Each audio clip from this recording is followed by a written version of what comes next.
get ready. Okay. Carole, take it away.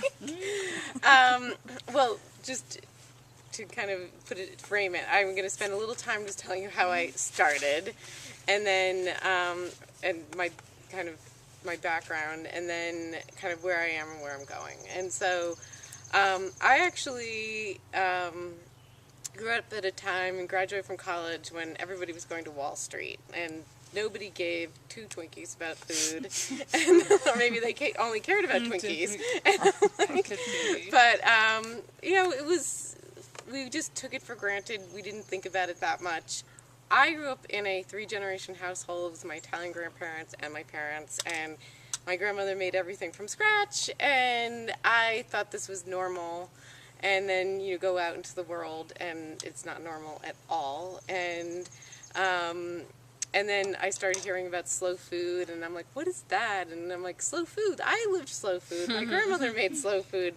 But everybody was in the fast food kind of category. And and I kind of abandoned it. I went to Wall Street, and I didn't think about it. But I went home a lot and ate really well, and I still cooked for myself and cooked nice, very nice meals for my friends, but it wasn't in my, it wasn't in anybody's, frame of reference at that time. And as I kind of was miserable in my financial services career, I had this, it was like a soul deadening career, and I thought, I'm doing well, but I cry every night. This is not good. And then I sampled a couple of other careers after I left financial services. Dabbled around. Because and then what happened was I actually took a workshop called Getting to Next. And this woman in New York City, I met her at a cocktail party, and she told me all about it. And it's for women who are who want to make a change in their lives. Either they want to move up the corporate ladder in the job that they're in, they've taken time off from work to have a family, or they just are not happy and they want to figure out what they should be doing. And the workshop was designed to get down to your core values. And I went through this workshop, and I left with, I love my family, I love to cook, and I love to entertain. And I'm like, what the heck do you do with that?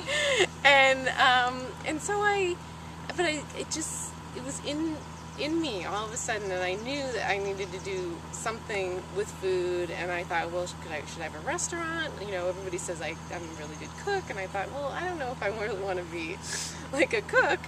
And it's like, what were all the messages that I got through that? And anyway, I started exploring, should I write a memoir and do any of that kind of stuff? And I thought, okay, there's a million Italian-American memoirs out there. Mine's not going to be that different than anybody else's. It's and I'm like, all right, that's not going to be it. And then I ran into this woman who actually was friends with the lady that I took the workshop from, and she was a TV person. And she said, well, have you ever thought about television? And I'm like, no. And she goes, you should. And I'm like, all right. So then I got this food, family, entertainment, television in my brain. And I'm like, now what? And I spent time watching Food Network and all the network stuff, and I I'm not going to be one of those people. I just don't see it. And anyhow, so it's kind of random the way it all happened. My husband and I went to dinner at these friends' house, and it was this Viennese woman, and her husband was from Strasbourg, France, and she had set this beautiful table with these Austrian hand-stitched linens, and she had these kind of well-worn plates. And then there she served us goulash soup. And it was like a light bulb went off, and it was like, that's it. It's not about me. It should be about this. All of you. Everybody's got the wonderful connection to their ancestral foods and the stories that go along with them. And then it was just kind of figuring out how to do it. And I started blogging, and then started networking around for the TV part because I thought, well, I should probably try to figure that out. And I met this woman who had done some stuff with Food Network, and she helped me do a 5-minute like demo reel pilot, and we took it to PBS, and PBS they were like, we love this, blah blah blah, and we're like, great. And I came home like, yay, they want it. But of course, like, PBS doesn't give you any money. They but it was nice to know that if I got the money, I had the distribution channel.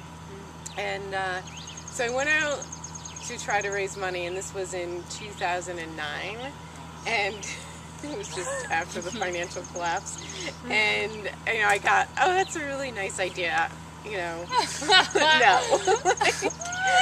And I thought, well, gosh, now what? And so I kind of went back to the drawing board, and then I heard about Kickstarter.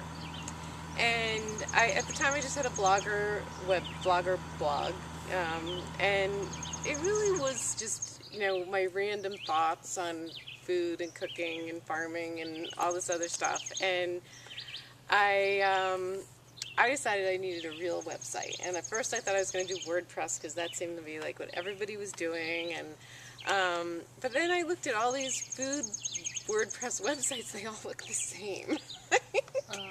And they were all very noisy, and they had, all this advertising stuff. And I'm like, I just don't want to do that. Like, it feels like, you're just throwing content out there, and you're getting, at the time, I guess it was Google Ads or whatever it was, and it looked messy, and it felt like you were selling out, like, the instant you set up a website. Oh, no. And so I decided to do it differently, and I did a Kickstarter fundraiser, and I knew I needed about $10,000, and I raised about $8,500 but I only said that I needed $5,000, but I raised $8,500 in the Kickstarter thing, and then built the website, and it was built around the whole premise of storytelling, at least through the vehicles that I then started realizing I was going to be telling the stories through it. And once again, it was slightly random. I stumbled upon a community radio station, and they were looking for new content, and I was like, oh, maybe I could do radio. I mean, I've never done any of this stuff before, so but we listen to radio, right? Like, so I think I could talk, and I can also know that every 10 minutes or so I need to go, and if you're just joining us, so You forgot to do it ours. Yes, because we were like, anyway, that's a whole nother story. We needed about 5 hours for your interview. Exactly. So I started on the community radio station, and so now I had, the radio show. I was blogging. I wanted to do tabletop stuff too, to show that, like, you're not just connected to your food through the recipes, but it's also how you serve the food. Like, the fact that people actually used to dine, they would set the table and talk to each other, and I thought that was a really important component to add to the mix. And then of course there was the elusive, like, videos too, which I find hard, because I have just a flip camera and I have to turn it on and then run back to the stove. Which then was like, forget it, I'm not doing that. I love your process of elimination. You're like, yeah, that sounds... Well, then I was like trying to figure out if I'm in the frame or if I'm just doing my hands, and like, am I talking loud enough? And I thought, like, that's just not going to work, and so I'm not going to put something out there that's not good. Yeah. And that was the other thing. Like, I wanted it to be quality. Like, and there's, YouTube has a lot of content, but a lot of it isn't that good. And so then, so built the website, and going along, feeling a little frustrated because, I'm not monetizing any of this, right? Like, I'm working right now how I make money is my other career that I started was interior decorating, which is a terrible business. I don't know how I went from one terrible career to another, but You know, it's like a business with badly behaving men to a business with badly behaving women. That's serious. But, you know, I also have to pay the bills, so I'm like, all right, I'm not going to just pitch it, you know, so I'm going to do it, and I'm going to do both. And so it was last winter, I really wanted to get the show onto NPR because I thought, like, my community radio station reach is about 2 miles, maybe 5 people, I don't know. And I went to, there's a big station out of Albany, New York, and I called the guy up and I said, you know, I'd like to have coffee with you. He's like, are you trying to pitch me a show? And I was like, well, as a matter of fact, I have a really nice idea. I'd like, no. And I was like, oh, okay. And then I just happened to, like, you know, look at the, you know, I was on the computer and there was some local news and I'm like, oh, there's an NPR station in Sharon, Connecticut. So I called the guy, no, call back, call, email, call, because I figured he hasn't said no, he just hasn't responded. And finally I got him, and he's like, sure, you know, I'd love to have you on my station. And so, but he's like an hour and a half away, so he set me up with all the equipment. I had to buy it, but guess what? I could also get sponsors for this show, so I went around and got some local sponsors. And it was mostly because I wanted to just fund buying the equipment. But it's been nice because, you know, you get a few $100s a month, and, you know, I revenue share with the radio station. And my ultimate goal is to get it on a bigger NPR audience. But I repurposed the show on my website, and it's available as a podcast. And so anyhow, I'm working on the radio show and getting it onto NPR, and then I get this call from Pete and Jerry's Organic Eggs, and they're a company out of New Hampshire, and they're like, oh, you still trying to do that TV show? And I was like, yes. And he's like, well, I think you should do, you know, some holiday specials, and I've got some experience, and we think your company is very aligned with ours because we have heirloom eggs. And we're a family-based company, and blah, blah, blah. And so this was June of last year, and I thought, you know, he said, so why don't you call public television and ask them if they would be interested in a, you know, Thanksgiving special, and then maybe an Easter and Christmas. And so I said, what's it called? Are you interested in it? Oh, yeah, we would love you to do a Thanksgiving special. Great. So I just, like, thought he meant, like, for 2011. Right? And so I just took off, and within like 6 weeks I kind of found my camera guy, raised barely enough money to pay the camera guy, and did a casting call on Haro. I don't know if you guys are familiar with Haro. It stands for Help a Reporter Out. It's HARO.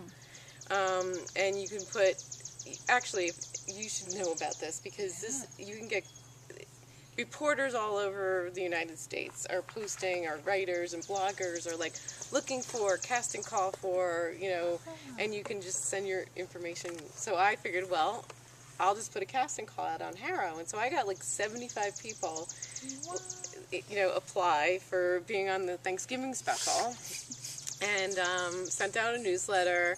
And then I just sat with this pile of like amazing stories and recipes, and then tried to cull them down to like what I thought would make a really good show. And it was like hot, warm, cold, lukewarm, like, and then like they came out of the piles if I thought I needed a different dish. But, you know, it was also like, how do you put a show together, a bunch of strangers based on a gut instinct, and then bring them all to my house and shoot the show. But one of the real factors for me was it wasn't about the recipes, it was more about the story. And when I was interviewing videographers, and if the videographer said, oh, you're doing a cooking show, they were immediately off the list. Because what I wanted to convey was the emotional connection that we all have to our family memories around food and our ancestral foods. And it was less about showing the audience how to cook but more about relating to those dishes and